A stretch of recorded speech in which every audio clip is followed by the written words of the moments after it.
como iglesia estamos respondiendo también a este esfuerzo de enviar a aquellos que están recibiendo el llamado de Dios. Mi hermano, ¿cuál es la motivación para todo esto?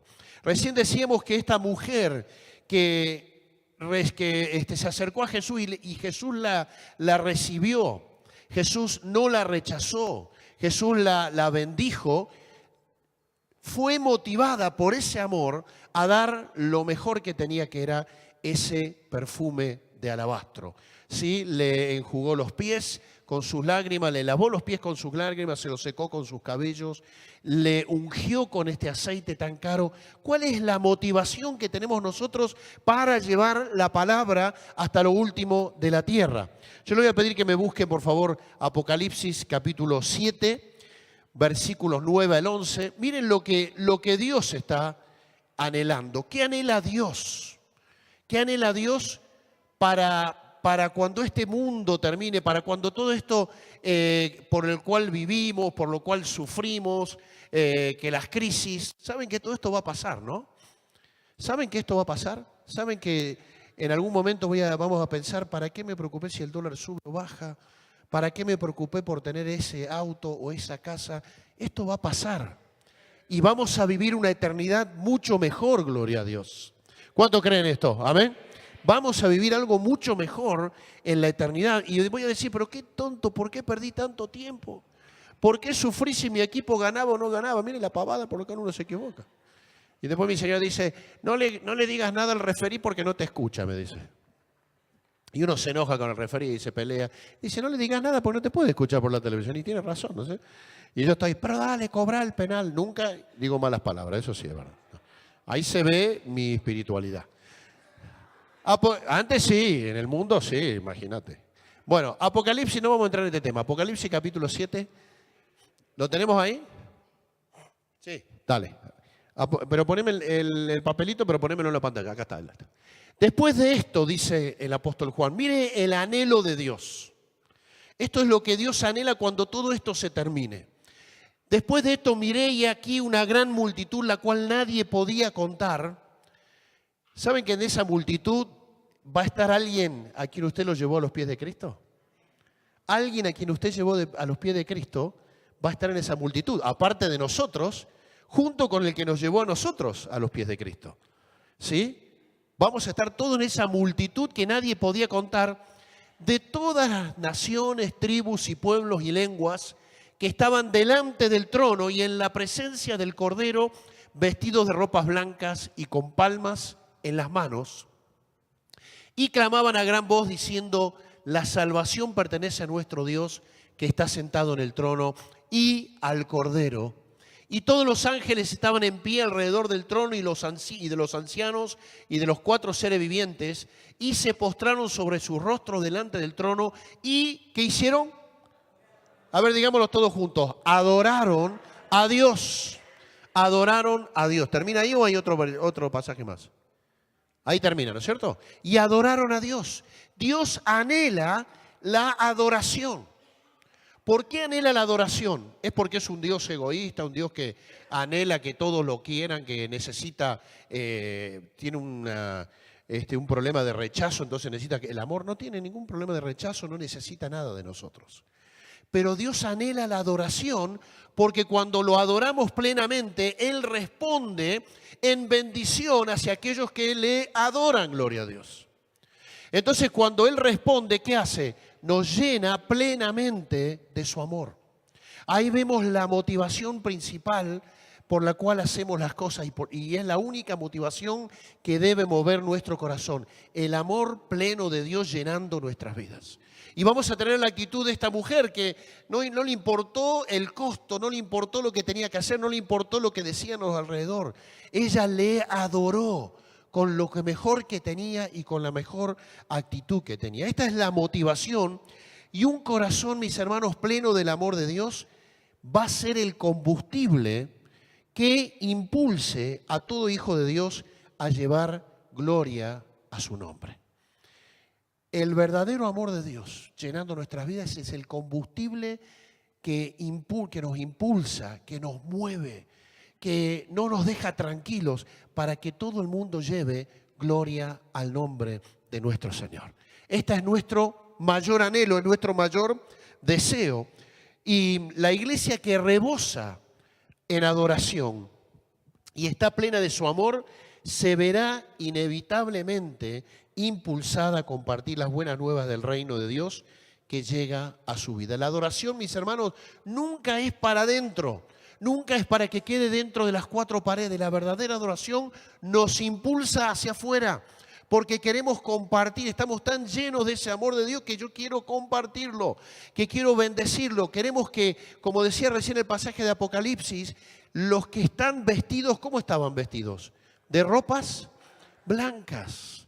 Es que han sido restaurados, es que han sido salvados, es que han sido perdonados. Antes tenían ropas manchadas por el pecado, ahora están blancas por la sangre de Cristo. Y esta es la principal y verdadera motivación que tenemos como iglesia.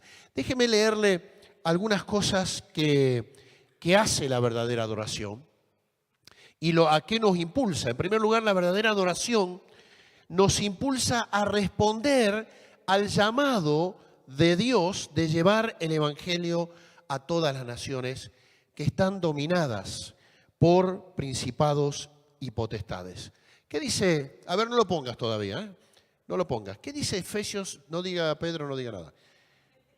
Los pastores no digan nada. Los líderes no digan nada. Bueno, vamos a decir. Efesios 6:12. ¿Qué dice Efesios 6:12? Esto lo tenemos que conocer como si fuera Juan 3:16. Volvamos primero. ¿Conocemos Juan 3:16? Ah, bueno. ¿Qué dice Efesios 6:12? No tenemos lucha contra carne y sangre, sino contra principados, potestades, autoridades. A ver, ahora sí ponelo, por favor. Nuestra lucha, dice acá la palabra, no es contra carne y sangre y carne. ¿Qué quiere decir contra sangre y carne? No es contra las personas. Nuestro problema no son las personas. Nuestro problema no es que los odiamos porque no son de nuestra religión. No, los amamos. Lo que sí, vamos en contra de las autoridades que están influenciando sobre sus vidas porque no tienen a Cristo. Contra principados, contra potestades, contra los gobernadores de las tinieblas de este siglo, contra huestes espirituales de maldad en las regiones celestes. Mis hermanos, esta es una realidad. Esto es una realidad. En diferentes zonas el enemigo está organizado. ¿Por qué está organizado de esta manera? De forma militar. Porque Satanás es un ser limitado. No es omnipotente, ni omnisciente, ni omnipresente. ¿Quién tiene estas tres características? Dios. Solamente Dios. El resto de nosotros somos seres limitados, incluso Satanás. Pero Él domina a través de diferentes potestades y en las diferentes regiones que van gobernando conforme a pecados que se instalaron desde el principio de cada región. Y mis hermanos, esto lo podemos ver en diferentes lugares y en diferentes situaciones. Hasta en familias vemos que hay herencias de pecados que se van trasladando de generación en generación. Yo conozco familias que el bisabuelo había sido adúltero, el padre fue adúltero, el hijo fue adúltero y el nieto era adúltero. Y vi también, gloria a Dios, cómo se cortó esa maldición de adulterio, gloria a Dios. ¿Se cortó cuándo? Cuando llegó Cristo a esa familia, gloria a Dios. Entonces, ¿pero cómo podemos batallar contra las huestes espirituales? Sí. ¿Debemos hacerlo? Sí. Y reconocer cómo está operando en nuestra área de influencia.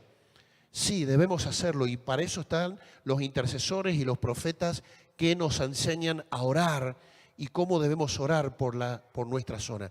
Pero ¿sabe cómo retrocede más rápidamente el reino de las tinieblas? Es cuando transmitimos el evangelio de corazón a corazón. Es la forma más rápida de transmitir el evangelio y de que el reino de las tinieblas retroceda y avance el reino de la luz. Entonces, mi hermano, vos tenés que estar consciente de que cuando vos estás llevando la palabra, estás en una lucha espiritual. Estás en una guerra espiritual. No es casualidad que te sucedan cosas, que haya oposición. Vas en el nombre de Jesús y vas llevando su palabra. Y también debemos ser conscientes de que estamos enfrentando a un enemigo que está, ¿qué cosa? Vencido, gloria a Dios. Qué bien, hermana, muy bien. Así que está vencido. Fue vencido en la cruz del Calvario. ¿Qué dice Colosenses capítulo 2, versículo 15? Colosenses capítulo 2, versículo 15. Y despojando a los principados y a las potestades, los exhibió públicamente, triunfando sobre ellos en la cruz, gloria a Dios. ¿Cuánto decimos amén a esto? Amén. Esto es lo que sucedió en tu vida, mi hermano. Cuando confiaste en Cristo, cuando alguien te llevó el mensaje, vos creíste y confiaste, Dios a través de Jesucristo lo despojó de todo principado, de todo lugar de dominio sobre tu vida. Ahí lo despojó, le sacó toda autoridad, le sacó toda influencia sobre tu vida, gloria a Dios. Y entonces corazón a corazón se va transmitiendo la palabra del Señor. ¿Qué dice 1 Pedro capítulo 3, versículo 22? A ver, quiero ver la rapidez de esto. Muy bien. Quien habiendo subido al cielo está a la diestra, dice, de Dios, y a Él están sujetos ángeles, autoridades y potestades. Cuando vamos, mis hermanos, en el nombre de Jesús, vamos en nombre de aquel que venció. Vamos en nombre de aquel que nos da la victoria.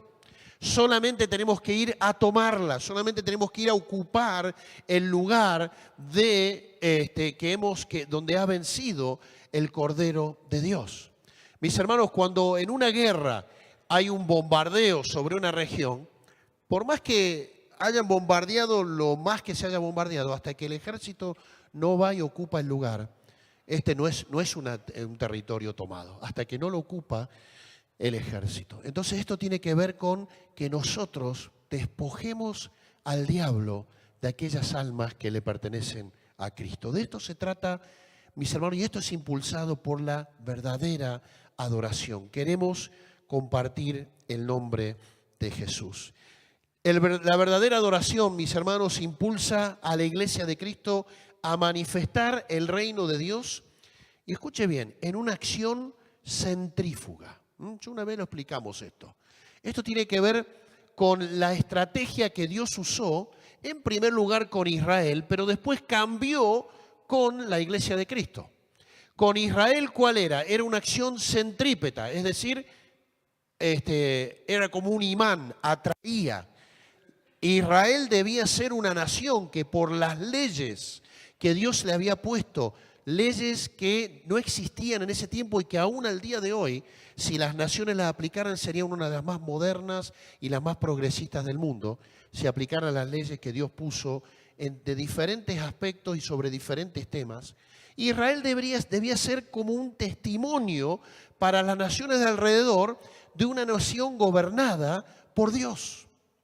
Y sin embargo, debía ser una nación de sacerdotes que mediaban con las demás naciones, ¿sí?, llevándoles el mensaje del reino.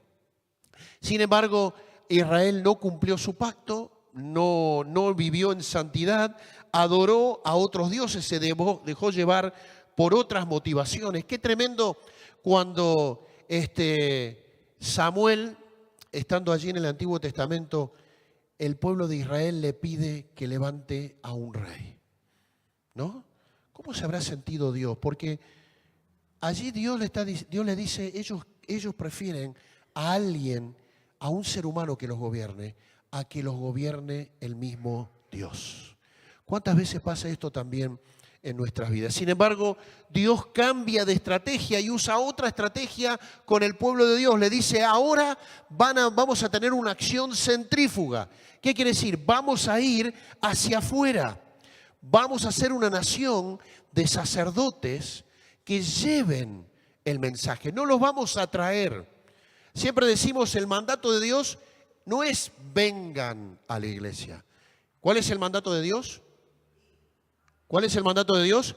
Id por todo el mundo y predicad el evangelio. No cambiemos, mis hermanos, los mandatos de Dios. No le estamos diciendo vengan, nos decimos a nosotros mismos, vayamos a llevar la palabra de Dios. Y la verdadera adoración también impulsa a la iglesia a ser embajadora del reino, manifestando su justicia. 2 Corintios capítulo 5, versículos 17 al 21. De modo dice que si alguno está en Cristo, nueva criatura es, las cosas viejas pasaron, de aquí en adelante todas son hechas nuevas. Y todo esto proviene de Dios, quien nos reconcilió consigo mismo por Cristo y nos dio el ministerio de la reconciliación. Que Dios estaba en Cristo reconciliando consigo al mundo, no tomándoles en cuenta a los hombres sus pecados, y nos encargó a nosotros la palabra de la reconciliación. Próximo. Así que somos, ¿qué cosa? Embajadores de Dios, embajadores en nombre de Cristo, como si Dios rogase por medio de nosotros. Mire qué tremendo, ¿no? Dios rogando a través de tu vida. ¿A cuántos le has sido embajador del mensaje de Dios en los últimos tiempos? ¿A cuántos le fuiste con el mensaje y le dijiste, Dios te está rogando que te reconcilies con Él? ¿A cuántos le dijiste esto en los últimos tiempos? No quiero crearte culpa, mi hermano, porque la culpa no sirve de nada, pero sí es un llamado de atención a cada uno de nosotros, porque hay personas que están a tu alrededor que necesitan urgentemente escuchar el mensaje. ¿Sabe lo que me contó el otro día un joven que es de la célula de hombres de varones de Dios? Varones de Dios, que se llama Gustavo. El Gustavo a veces viene los miércoles siempre, porque a veces los domingos no puede. Y el otro día nos contó en la reunión de oración que él hace masoterapia. Me vendría bien un poquito de ejercicio. Él hace masoterapia y entonces fue a hacerle a una señora a cumplir su función, su trabajo. Y esta mujer le había agarrado, ¿cómo se llama cuando? La culebrilla. Le había agarrado la culebrilla. Y entonces saben que la culebrilla, la medicina, muchas veces los médicos dicen, no, tenés que andate al curandero que te va a poner tinta china. No lo hagan, ¿no es cierto? Obviamente, ¿no? Y entonces le dice la mujer, bueno, termino la sesión con vos, le dice la mujer, y me voy al curandero para que me sane de esta culebrilla. Y Gustavo le dijo, Gustavo que realmente es un evangelista, Gustavo, es tremendo. Le dice, yo le pido por favor que no lo haga. Déjeme que ore con mi grupo. ¿Los del grupo dan testimonio de esto? A ver, ¿dónde están los del grupo? Amén. ¿No es cierto que fue así? Dice, déjeme que oremos con mi grupo y usted va a recibir sanidad. Qué tremendo, ¿no? ¿Cuánto nos animamos a decir esto? Usted va a recibir sanidad. Le pido, por favor, deme 24 horas, le dijo. Y él puso el motivo, oraron con su grupo y cuando fue a ver a la mujer dice, es verdad, recibí sanidad. Se había sanado por el nombre de Jesús. Decime, ¿en nombre de quién oraron ustedes?, le dice la mujer esta, y Gustavo le empezó a predicar. ¿Sabe lo que me contó Gustavo? Esto fue hace como un mes atrás. ¿Sabe lo que me contó Gustavo este miércoles? Dice, ¿se acuerdan la mujer por la cual oré? Hace una semana tuvo un ACV y ahora está muy delicada de salud. Vamos a orar por ella, hermanos, en el nombre de Jesús. Amén. Pero ¿saben qué? ¿Qué hubiera pasado si Gustavo no le hubiera llevado a los pies de Cristo? Esta mujer iba a tener este ACV en algún momento. En algún momento nos pasan cosas, en algún momento nos suceden accidentes, en algún momento partimos de esta tierra. Pero es diferente su situación ahora en ese hospital con Cristo que si no hubiera tenido a Cristo, gloria a Dios. Entonces su situación espiritual y del ambiente espiritual es totalmente diferente porque ella ahora está en Cristo, gloria a Dios. Entonces, mi hermano, somos embajadores y es urgente que compartamos el mensaje porque no sabemos qué tiempo tenemos nosotros, cuánto menos tiene tiempo los que nos rodean, nuestros familiares. Es urgente que le hables de Cristo. Es urgente que seas un embajador fiel, llevando su palabra. Cuando Dios reina, cuando Jesucristo es el Señor de la vida, entonces impera la justicia de Dios. Es decir, se puede hacer lo que Él pide. Jesús inauguró el reino porque estableció la justicia y la paz sobre la tierra. Por eso no llevamos una religión. No somos embajadores de una denominación. Sí, pertenecemos a la Iglesia Evangélica Bautista, sí. Pero no llevamos nuestra denominación. No llevamos la iglesia, el nombre de la iglesia, Primera Iglesia Evangélica Bautista, Vida Plena en Jesús. No, lo que estamos llevando es el reino. Y cuando llevamos el reino se instala la justicia de Dios. Que la justicia de Dios es los principios y la sanidad y la forma de hacer las cosas y la forma de vivir de Dios en cada lugar donde llega el reino.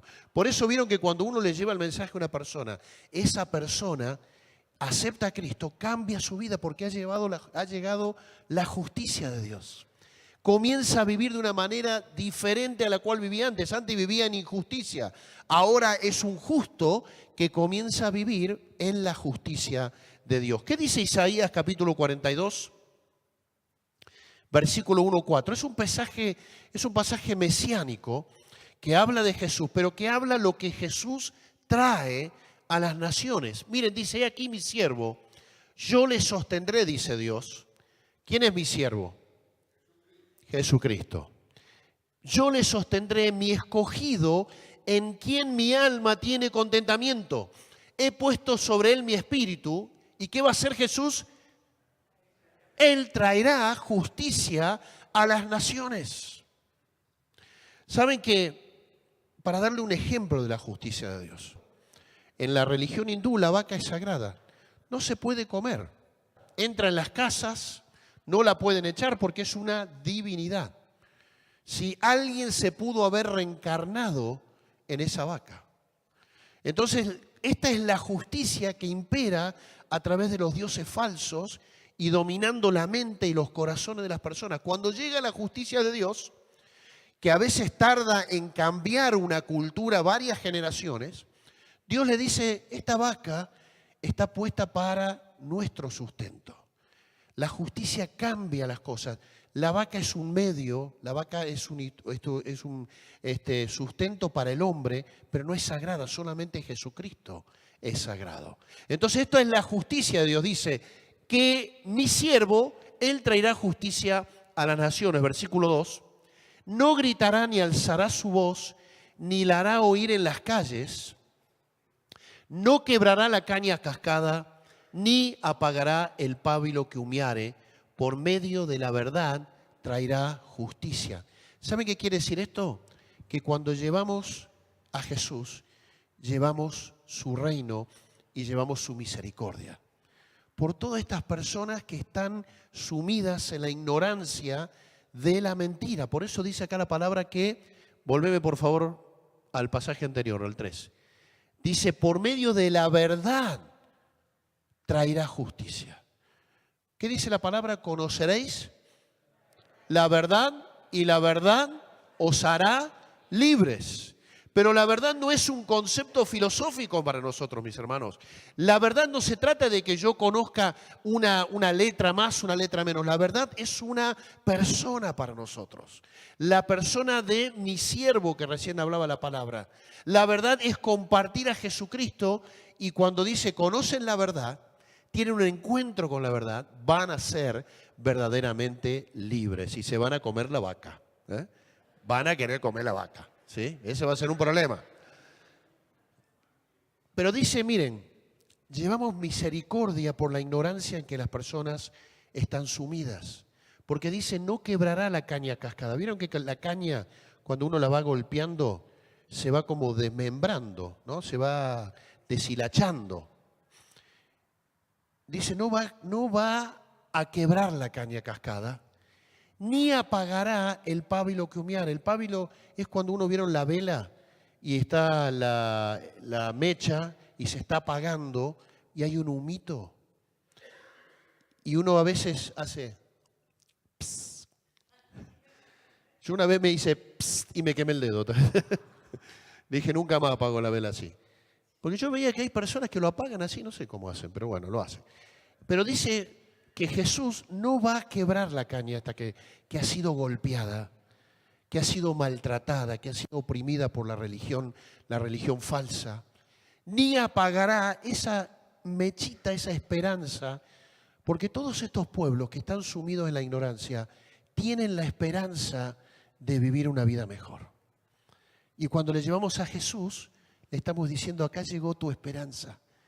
Él te trae la verdad, Él es la verdad y trae justicia. Versículo 4, por último, dice, no se cansará ni desmayará hasta que establezca en la tierra justicia y las costas esperarán su ley. Mis hermanos, la Biblia dice que el amor de Dios nos constriñe. Imagínense si Jesucristo no se cansa, si Jesucristo no desmaya hasta que establezca en la tierra su justicia. Esto va a ser con nuestras vidas también. No nos va a dejar desmayar, no nos va a dejar que nos descansemos hasta que establezcamos lo que tenemos que hacer nosotros, hasta que Dios cumpla su propósito pleno a través de nuestras vidas. Gloria a Dios. Él no va a cansarse, Él no va a desmayar y nosotros como iglesia tampoco nos vamos a cansar ni tampoco vamos a desmayar hasta que cumplamos el propósito que Dios tiene a través de nosotros como congregación. ¿Cuántos decimos amén? ¿Lo decimos amén?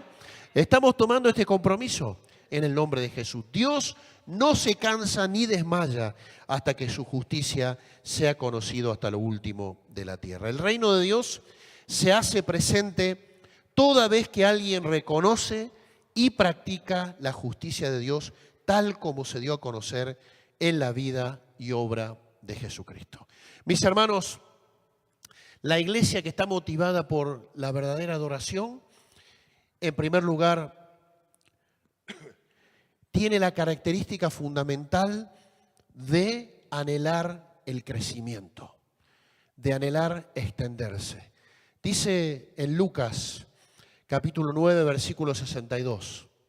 Lucas 9, 62. Este es un principio para nosotros del reino.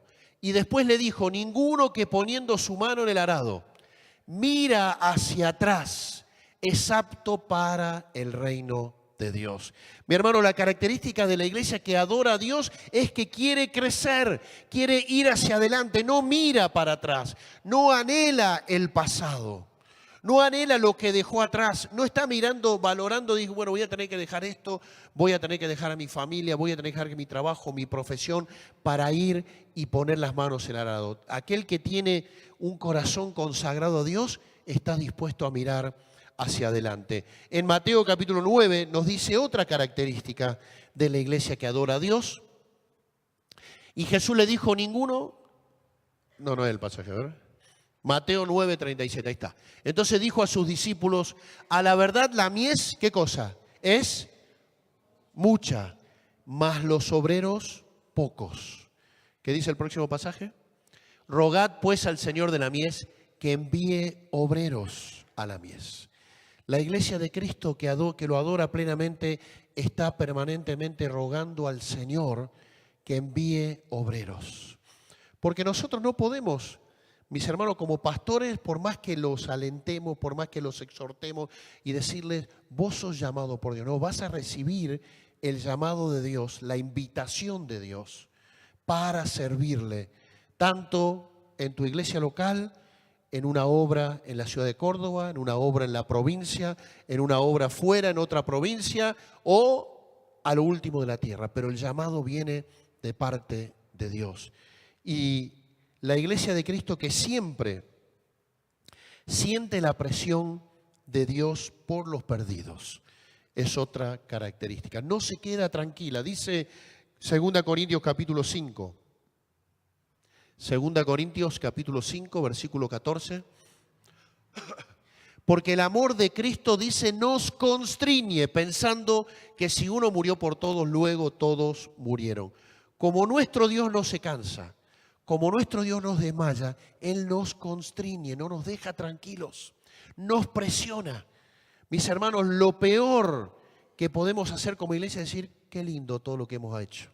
Qué lindo lo que hemos alcanzado. Me voy a quedar sentado, tranquilo, porque ya está, ya hicimos lo que teníamos que hacer. No, la iglesia de Cristo termina un proyecto y ya está pensando hacia dónde tenemos que ir. ¿Qué más tenemos que dar? ¿A quién más tenemos que enviar? Y tenemos que dar lo mejor para nuestro Señor, para que su nombre sea conocido hasta lo último de la tierra.